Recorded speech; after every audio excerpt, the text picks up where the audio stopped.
Bonjour tout le monde, mon nom est Sonia Pelletier, directrice Sensi depuis 2020, mais conseillère depuis 6 ans. Aujourd'hui, je vais vous parler du non. On n'aime pas ce mot-là, non, on n'aime pas cette réponse-là, le non. Sauf que pour arriver à un oui, ben ça va prendre quelques noms malheureusement. Et puis, le non, on ne se le cachera pas, ça part de notre enfance. C'est quelque chose, lorsqu'on demandait la permission, qu'on demandait quelque chose. Combien de fois on s'est fait répondre non? Et finalement, un jour, se faire répondre oui. Donc, la vie, c'est comme ça, même rendu adulte. Ça va prendre des noms pour recevoir un oui, soit dans votre recrutement ou même pour des nouveaux clients.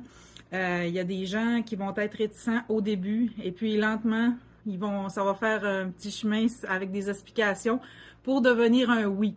Donc, ça peut pas toujours être un oui parce que sinon, tout le monde serait conseiller ou conseillère indépendante. Celle-ci, ça n'aurait comme pas de bon sens. Donc, lorsque vous avez été recruté par votre marraine, est-ce que vous vous souvenez de ce moment-là? Est-ce que vous vous êtes senti obligé? Est-ce que vous vous êtes senti mal? Est-ce que la personne qui vous a recruté vous en a parlé une fois, vous avez tout de suite accepté ou ça a pris un temps de réflexion? Souvent, c'est quelque chose auquel on ne pense pas ou on ne pense plus quand on est conseiller Sensi. Et je vous dirais que c'est important parce que l'approche que vous allez aborder avec les gens va déterminer le nombre de oui que vous allez recevoir. Donc, de partager votre passion, de partager votre amour pour Sensi, de partager les belles expériences, tout le côté positif que ça vous apporte, c'est quelque chose qui va vous amener des oui. Parce que, sachons-le, c'est plus un secret pour personne dans la vente, que ce soit n'importe quelle vente. Moi, j'ai 48 ans, ça fait depuis que j'ai 12 ans que je suis dans le domaine de la vente. Le client ou la personne va vous acheter vous avant d'acheter le produit. Fait que ça, si vous avez une belle attitude, vous dégagez des belles choses, les gens vont avoir le goût de se coller à vous. Donc, à partir de là, il faut que tu pratiques ton approche. Bon, comment pratiquer son approche et surtout avec qui pratiquer son approche? J'ai lu une phrase, puis ça m'a comme frappée.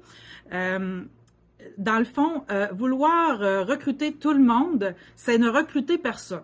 Puis, sur le coup, j'ai fait, voyons donc. Tu sais, on le lance dans l'univers, puis les gens disent oui ou non, mais après réflexion, cette phrase-là m'a fait comprendre que j'irais pas, mettons, offrir à mon voisin qui est mécanicien, qui a toujours les mains dans l'huile, s'il aimerait ça devenir conseiller Sensi, parce que c'est probablement pas son créneau. Peut-être que si je vendais des outils, il triperait au bout, mais sur du Sensi, peut-être moins, OK? Donc, de cibler les gens que vous allez approcher et puis pratiquer votre approche. Avec qui pratiquer l'approche? Avec vos meilleures clientes. Pour le plaisir, faites-vous une liste, exemple, de vos 5 meilleures clientes que vous avez, qui vous achètent régulièrement et qui sont accros aux produits. Et commencez avec elles. Puis là, vous allez peut-être vous dire, ouais, mais là, Sonia, je vais perdre des clients si je recrute mes clientes. Non. Oui, tu vas perdre des clients, mais non, parce que, en fait, ça va devenir ton équipe, puis c'est avec ces gens-là que tu vas travailler, puis tu vas développer ton entreprise. Et puis, de perdre, entre guillemets, des clientes, ça nous amène à se pousser dans les foufounes pour être capable d'aller en chercher d'autres, des clients. Parce que souvent, on va s'asseoir sur la clientèle qu'on a, on est confortable, ça roule, ça va bien. Mais quand justement on recrute une cliente dans notre équipe, ça va nous pousser à aller faire des démarches pour aller chercher d'autres clients, un autre type de clientèle. Fait que ça, c'est super important. Donc, ce que je te suggère, c'est de faire ta liste de tes 5 meilleures clientes et à partir de là, de te faire, écris-toi des petites phrases. Écoute, t'es une de mes meilleures clientes, je suis vraiment contente. Mais je voulais savoir, est-ce que tu as déjà pensé de devenir conseillère? Là, on va te dire probablement non, j'aime mieux acheter. Bon, voilà, tu vas avoir eu ton premier nom. Mais de développer à partir de là, ah oui, ah pourquoi? Mais réponds pas à sa place, de poser la question. Souvent, on parle trop. Les vendeurs, on est de même, on parle trop. Donc, 80% d'écoute et 20% de parlage, c'est pas évident. Puis surtout dans un monde où on est en ligne. Puis, n'aie pas peur aussi de prendre le téléphone, d'appeler les gens. Souvent, pas souvent, on le fait pas assez souvent, justement, mais on a peur de déranger. De prendre le téléphone, d'appeler la personne, de lui parler. Elle va sentir dans ta voix l'émotion.